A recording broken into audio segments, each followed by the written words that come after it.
I died on the 3rd day of October, 1987. Sitting in the wicker chair Harlan built me the summer the county bridge washed out. My granddaughter found me with a sprig of cave mint still pinched between my fingers and a half-finished letter to the extension office on my lap.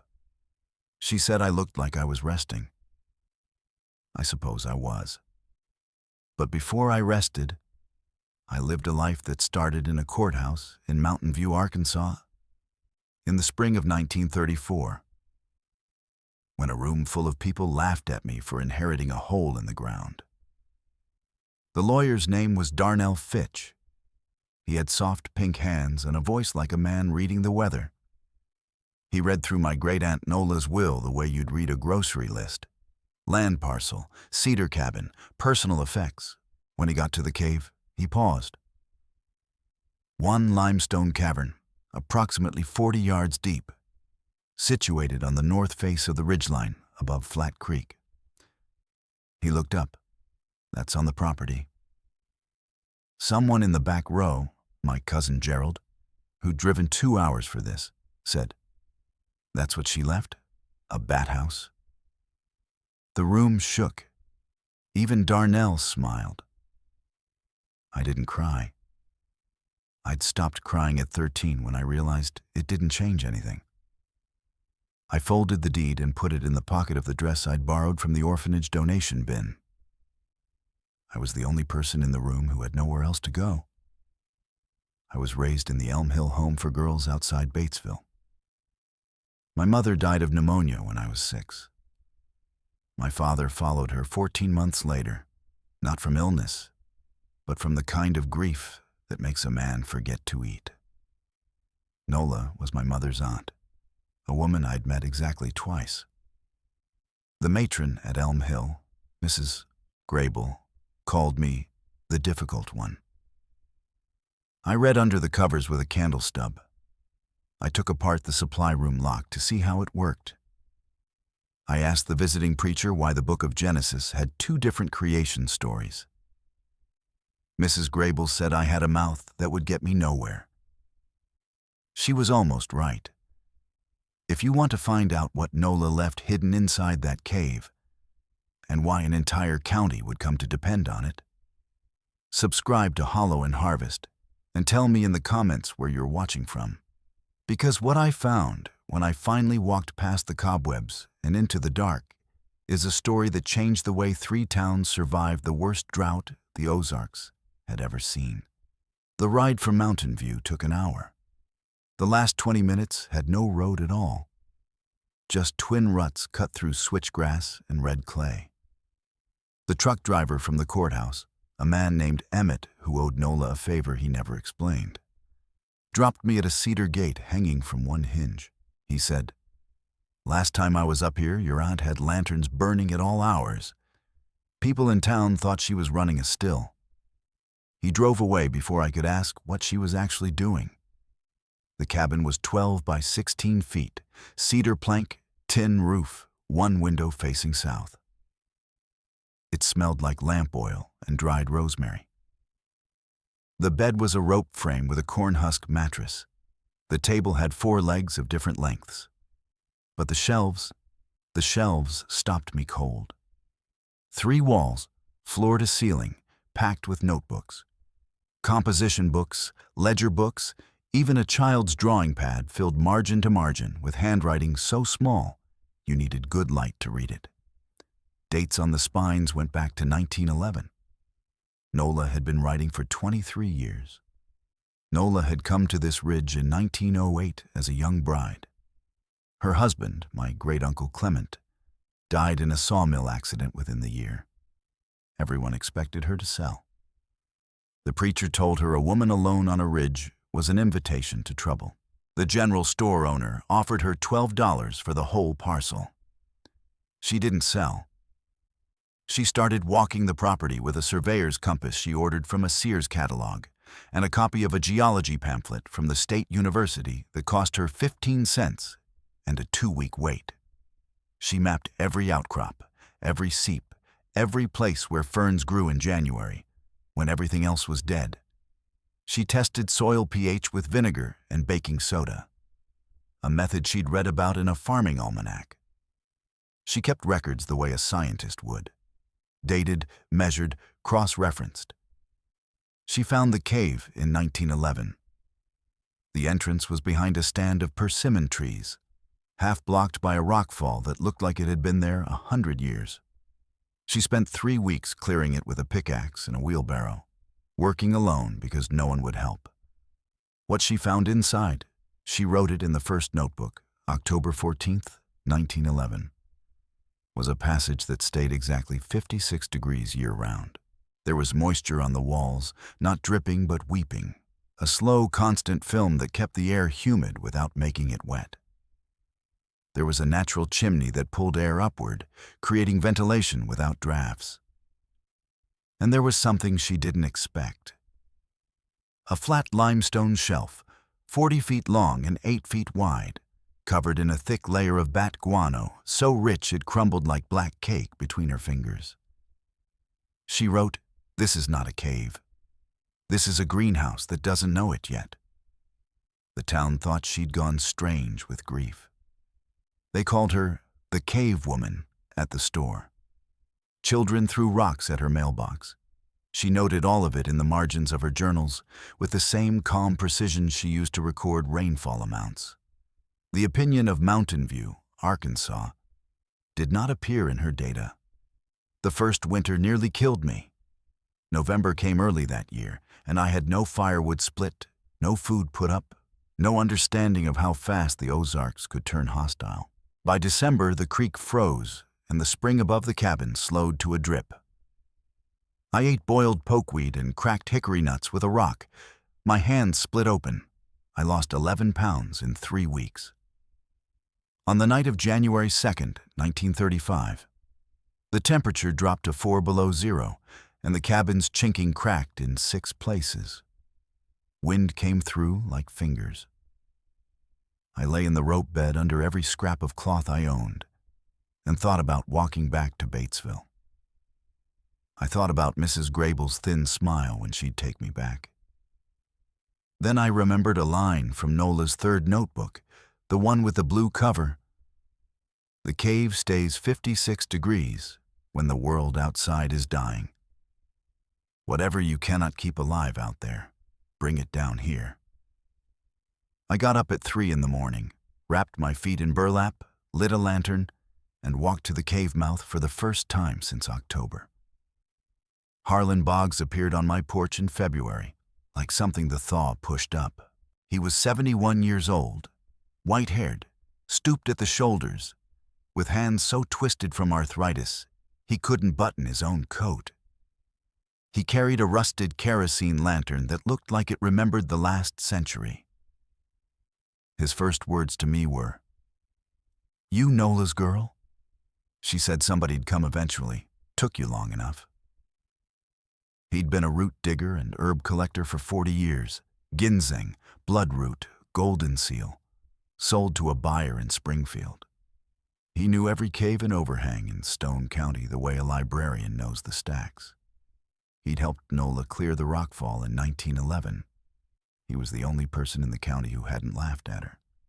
Together we started reading the notebooks, like scripture. Nola had spent 2 decades experimenting. She'd built growing beds from limestone gravel and composted guano. She'd figured out that certain crops, mushrooms, ramps, cave cress, root vegetables started in soil blocks. Didn't need sunlight at all, just consistent temperature and moisture. For the ones that needed light, she'd built reflector panels from old tin sheeting and positioned lanterns at calculated intervals, noting in her journals how many hours of reflected light each species required. She'd even tested heat beds, trenches filled with composting oak leaves and horse manure that generated steady warmth from below. The system worked, but Nola ran out of time. Her last entry was dated March 3rd, 1933. "The ramps are coming. The shiitake logs are producing. I can feel my hands less every morning. Whoever finds this, finish what I started." I knelt on the cave floor and cried. Not from sadness, from recognition. She'd left it for me. not the cave, the work. The problem already half solved. The question already half answered. I said her name out loud. Harlan put his lantern on the shelf and said, "Now you know why she never left." We began in March. Harlan couldn't swing a hammer, but he could read limestone like a page. He'd tap the walls and say, "Dry here, wet behind this. Don't dig there, you'll hit clay and the whole bed will waterlog." I hauled rock. I built growing beds from the specifications in notebook number 7. Limestone gravel base, 4 inches of composted guano mixed with creek bottom clay, topped with leaf mold from the oak forest above. The proportions mattered. Too much guano burned the roots, too little, and the plants starved. Nola had tested ratios for 3 years and noted the results in a table so precise it looked like a laboratory report. The cave's natural humidity kept the beds from drying out. The temperature never varied more than 2 degrees in any season. I planted shiitake spawn on white oak logs, drilling holes with a hand brace and packing them with spawn plugs I'd ordered through a mycology catalog Nola had circled in notebook 4. I leaned the inoculated logs against the cave walls where the moisture was highest and the air moved slowest.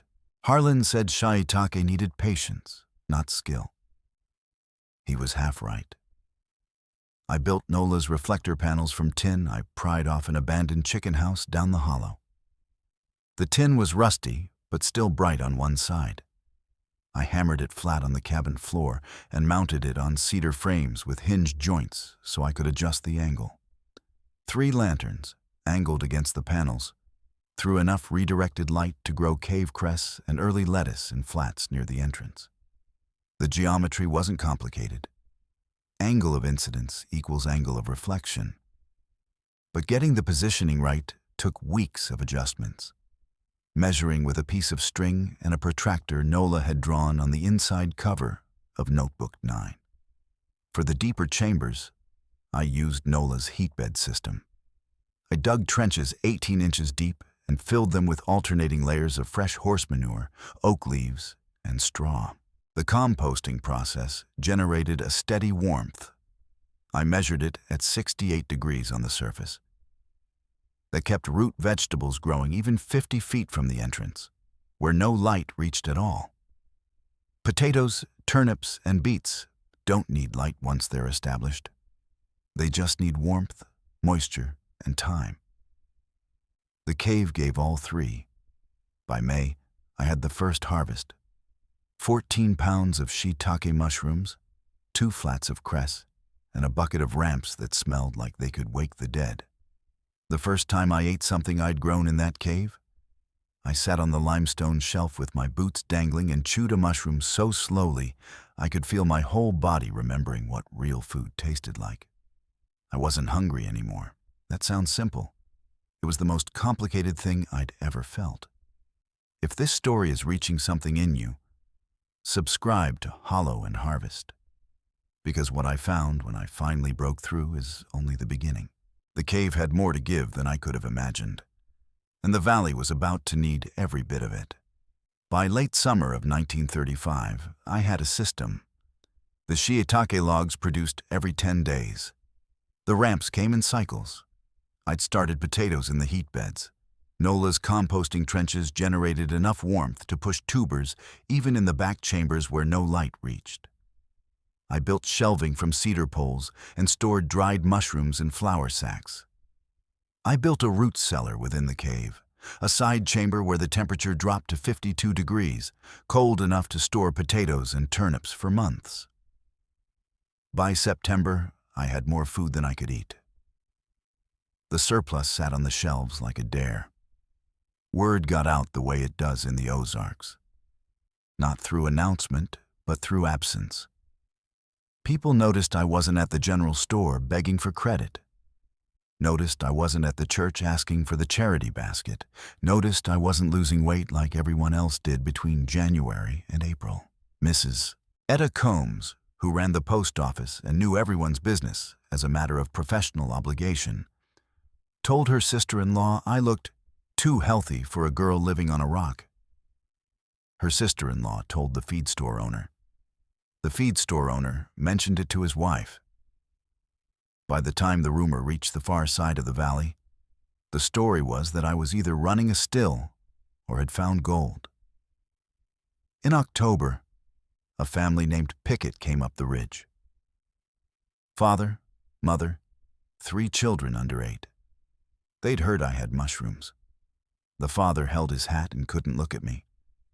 I gave them a flour sack full and 2 pounds of potatoes. The mother looked at me like I'd handed her something illegal. She said, "We'll pay you when we can." I said, "There's nothing to pay." They came back in November with a jar of sourwood honey. By December, there were 4 families making the climb, and I started leaving sacks of dried mushrooms at the base of the ridge with a note that said, "Take what you need." The drought started in April of 1936. It didn't announce itself. It just stopped raining. April passed. May passed. June came in at 103 degrees, and the creeks turned to gravel. Wells that had pumped since the Civil War coughed dust.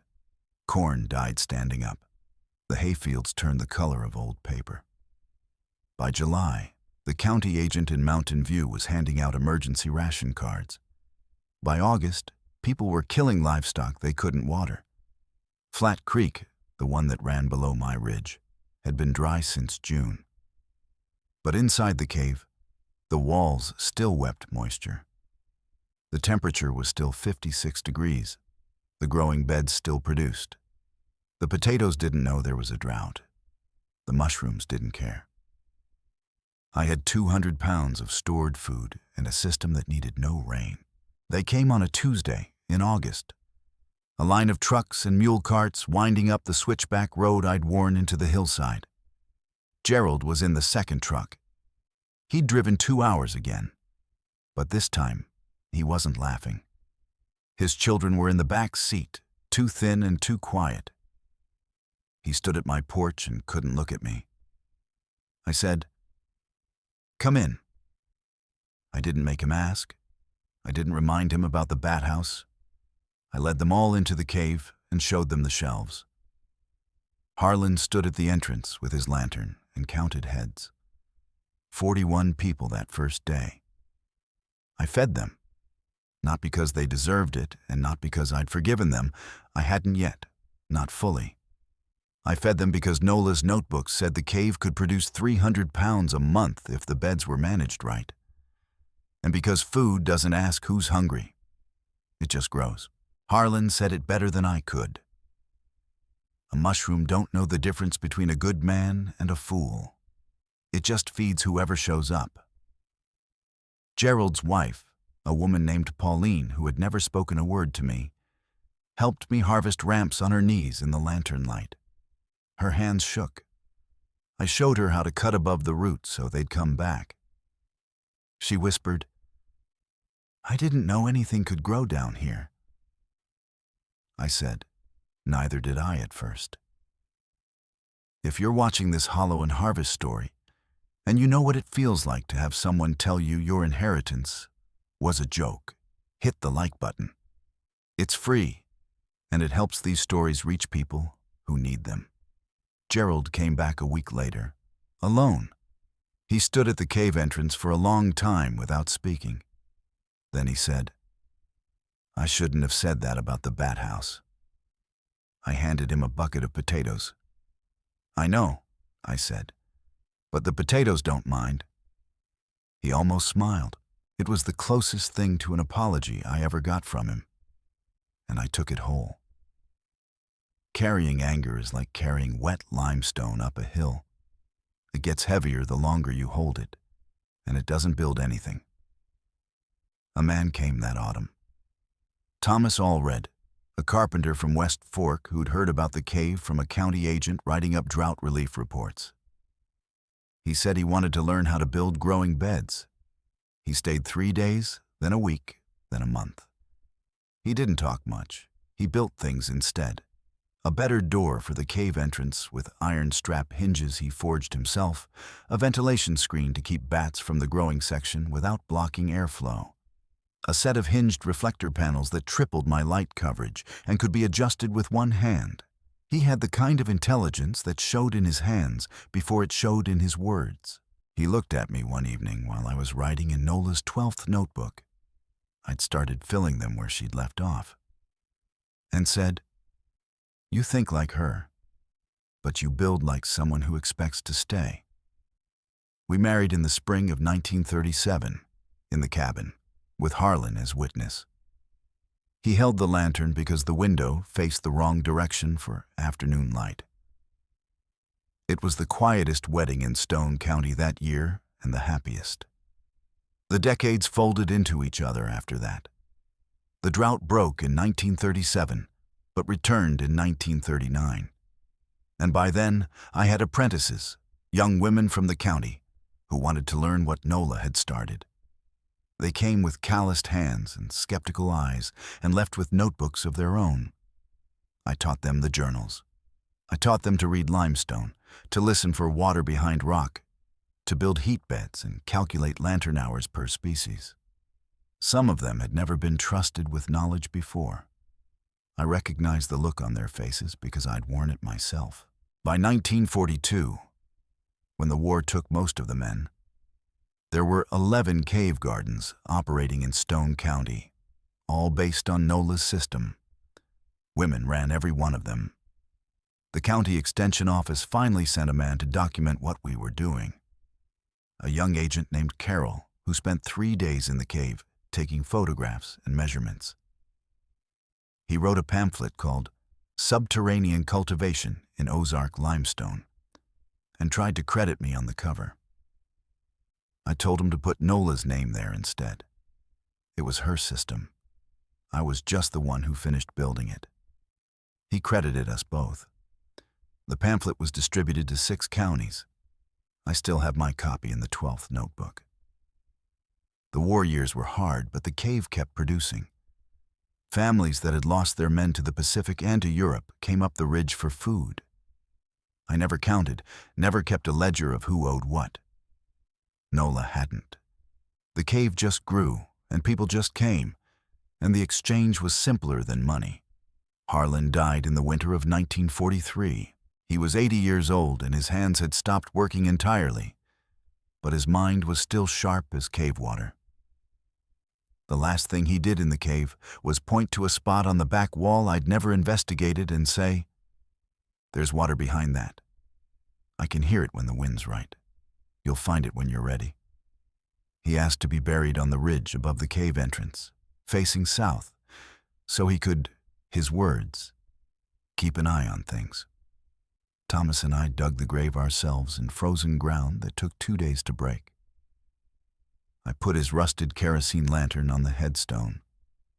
It's still there. I checked every time I walked past, which was nearly every day for the next 44 years. He was right about the water. In 1948, I broke through the back wall with a sledgehammer and found a second chamber with a perched aquifer, a natural limestone basin that held clear, cold water year-round. It doubled the growing capacity. I sat on the floor of the new chamber and said, "Thank you, Harlan." The water echoed his name back. The state recognized the cave system in 1951. The University of Arkansas sent a botany professor named Dr. Marguerite Ellis, who spent 2 weeks inside, measuring growth rates, temperature gradients, and mineral content of the cave water. She said Nola's reflector system was empirically sound and decades ahead of controlled environment agriculture. She asked me where Nola had studied. I told her Nola had studied at the Sears Catalog and the Stone County Public Library. Dr. Ellis smiled and wrote that down too. They named a cultivar of cave cress after her. Nola's Green, they called it. It's still in the USDA registry. I received a letter from the governor in 1958 thanking me for contributions to rural food security during periods of environmental hardship. I put it in the 12th notebook, next to my pressed ramp flowers and a photograph of Harlan standing at the cave entrance with his lantern. I kept growing until my hands couldn't. Thomas died in 1971, quietly, in the same cabin, in the same rope-frame bed we'd shared for 34 years. I buried him next to Harlan on the ridge. My daughter took over the beds. My granddaughter learned to read the notebooks. She has Nola's handwriting, or close enough. The cave still produces. The walls still weep moisture. The temperature is still 56 degrees. Some things don't change, and the things that don't change are the ones worth building your life around. I've been thinking about worthless things, about how the word is just a measurement of what other people can see. Nola saw a greenhouse inside a rock. Harlan saw a garden where everyone else saw bats. I saw a life where a room full of people saw a joke. The things that save us are almost never the things that look like they will. They're the strange ones, the inconvenient ones, the ones people laugh at in courthouses and forget about before the drive home. If you've ever been handed something the world said was worthless, a talent, a place, a second chance nobody thought you'd use, I want you to hold it, turn it over. Take it into the dark and see what grows. Because the dark is where Nola did her best work, and the dark is where I did mine. Thank you for watching this Hollow and Harvest story. If my life reminded you that the things worth building are usually the ones nobody else can see yet, please share it. Subscribe to Hollow and Harvest for more stories about ordinary people who found extraordinary things in the places the world passed by. And tell me in the comments, what's the thing you were given that nobody else saw the value in?